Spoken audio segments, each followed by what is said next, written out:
পুঁজিবাজারের তালিকাভুক্ত ৩৬ ব্যাংকের খেলাপি ঋণ ১,০০,০০০ কোটি টাকা ছাড়িয়েছে। চলতি জুন মাসের প্রান্তিক শেষে সম্প্রতি বাংলাদেশ ব্যাংকের এক প্রতিবেদনে এমন চিত্র উঠে এসেছে। সরকার বদলের পর বেরিয়ে আসছে ব্যাংকগুলোর ভঙ্গুর দশা। ন্যাশনাল ব্যাংকের খেলাপি ঋণ নিয়ে কেন্দ্রীয় ব্যাংকের সর্বশেষ প্রতিবেদনে দেখা যায়, পুঁজিবাজারের তালিকাভুক্ত ব্যাংকগুলোর মধ্যে আর্থিক খাতের এই প্রতিষ্ঠানই খেলাপি ঋণ সবচেয়ে বেশি। টাকার অঙ্কে যা প্রায় ২১,০০০ কোটি টাকা। এই ঋণ তাদের মোট বিতরণ করা ঋণের অর্ধেকের মতো। যদি চাও টেস্ট স্বাদ হট টমেটো সস বেস্ট। স্বাদ হট টমেটো সস এখন নতুন স্বাদে। প্রায় একই অবস্থা রাষ্ট্রায়ত্ত ব্যাংক, রূপালী ও বেসরকারি খাতের এবি ব্যাংকেরও। তাদের মোট খেলাপি ঋণ প্রায় ২০,০০০ কোটি টাকা। সব মিলিয়ে জুন পর্যন্ত পুঁজিবাজারের তালিকাভুক্ত ৩৬টি ব্যাংকের খেলাপি ঋণ ছাড়িয়েছে ১,০০,০০০ কোটি টাকা, যা মোট খেলাপি ঋণের অর্ধেকের মতো।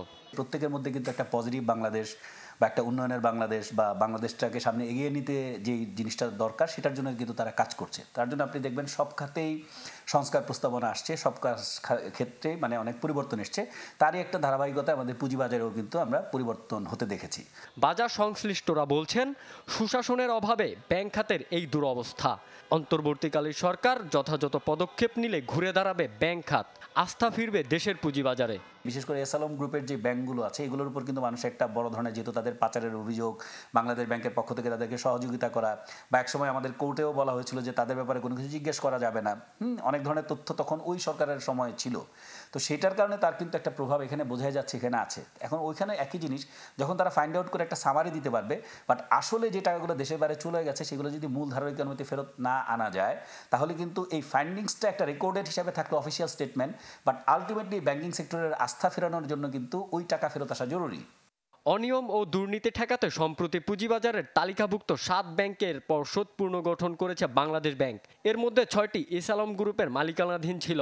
এসব ব্যাংকের কি পরিমাণ টাকা প্রভাবশালীদের কাছে আটকে রয়েছে ও চলমান সংকট কাটানোর পদক্ষেপ সম্পর্কে জানতে চেয়েছে আর্থিক খাতের নিয়ন্ত্রক সংস্থাটি। খারাপ ব্যাংক যেগুলোকে আমরা বলি, সেই ব্যাংকগুলোর স্বাস্থ্য আস্তে আস্তে ভালো হয়ে যাবে আমরা আশা করছি। যেটা খুব ভালো সুখবর সেটা হলো যে বাংলাদেশ ব্যাংক টাকা প্রিন্ট করে কাউকে আর হেল্প করছে না। রনক মাহমুদ সৌরভ, চ্যানেল 24, ঢাকা।